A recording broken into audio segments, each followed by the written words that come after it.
Those numbers are really, really bad with Trevor Noah because the retention isn't good, which means you can kind of trick someone with a clickbait title, but if they're not sticking around, it's also hard to get sponsorships in front of them. And Trevor Noah has been bad for business. And I would argue because he's unfunny and untalented. Before I go to the time to close, Trevor Noah, of course, is announcing that he's leaving The Daily Show. Oh, I think we have a clip.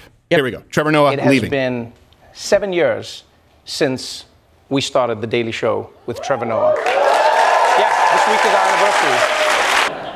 And I realized that after the 7 years, my time is up. But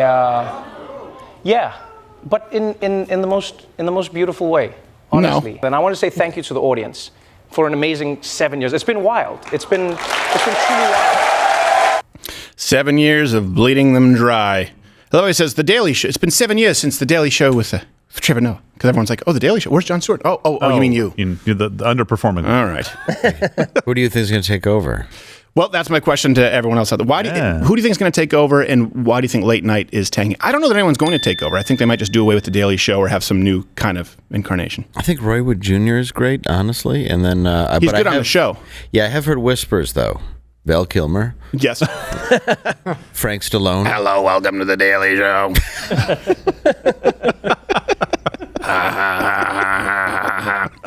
Stephen Hawking's computer, they believe would be funnier. Yes.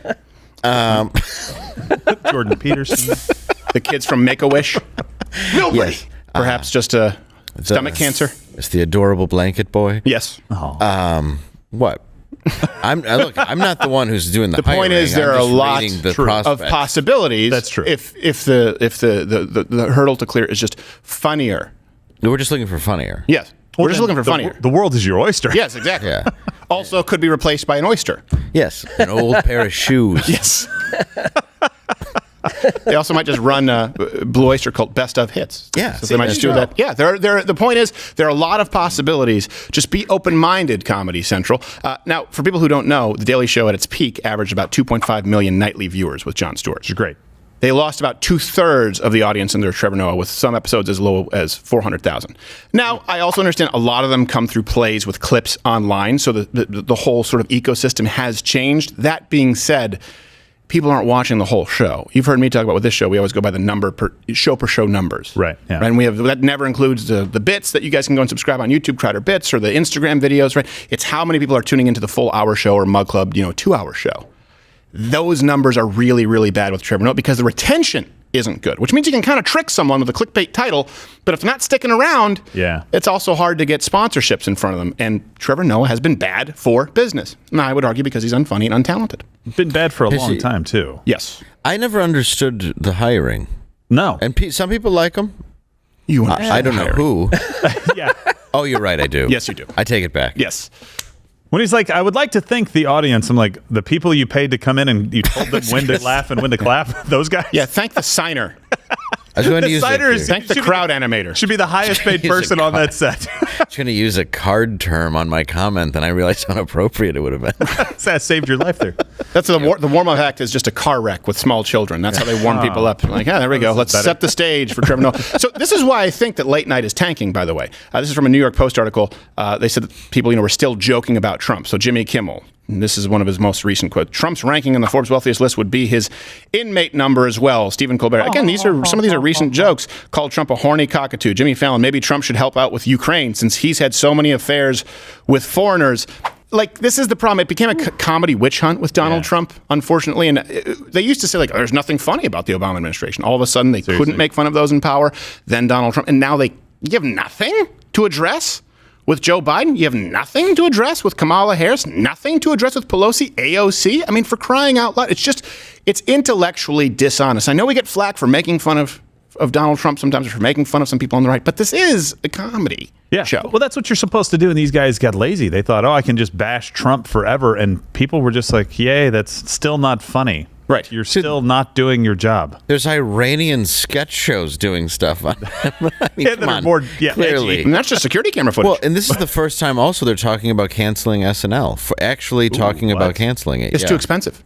It's too expensive, and here's what happens. The ecosystem has changed.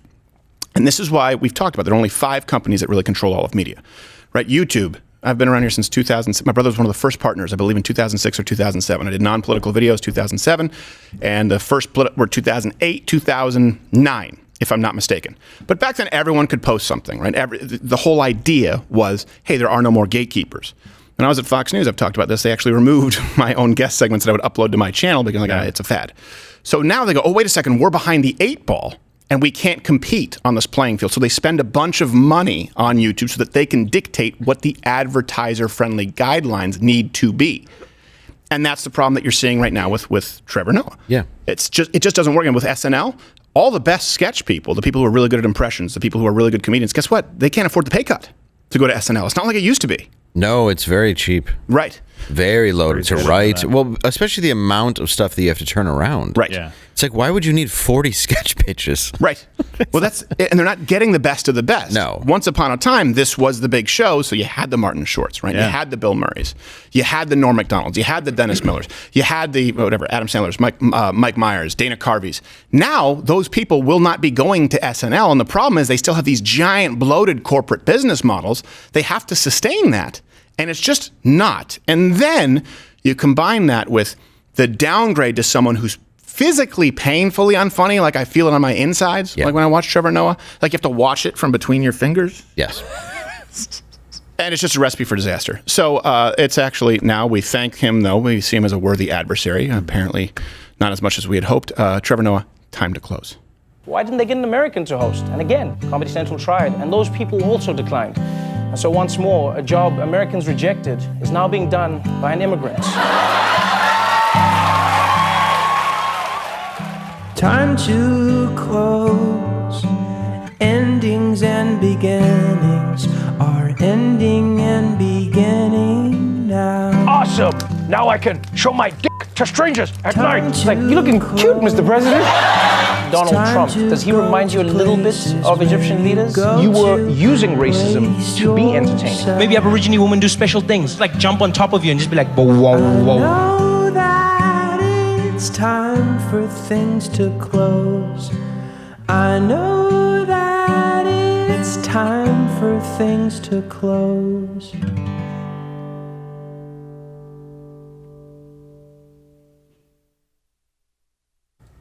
Breaking, Trevor Noah is now a senior fellow at the Harvard Institute. Oh, come on. They can't all go there. Well, Apparently they can. yes, they can. How much you want to bet? They had a conversation with Trevor, like, Trevor, look, obviously we're going to fire you. Or You know why you're here. or you can resign.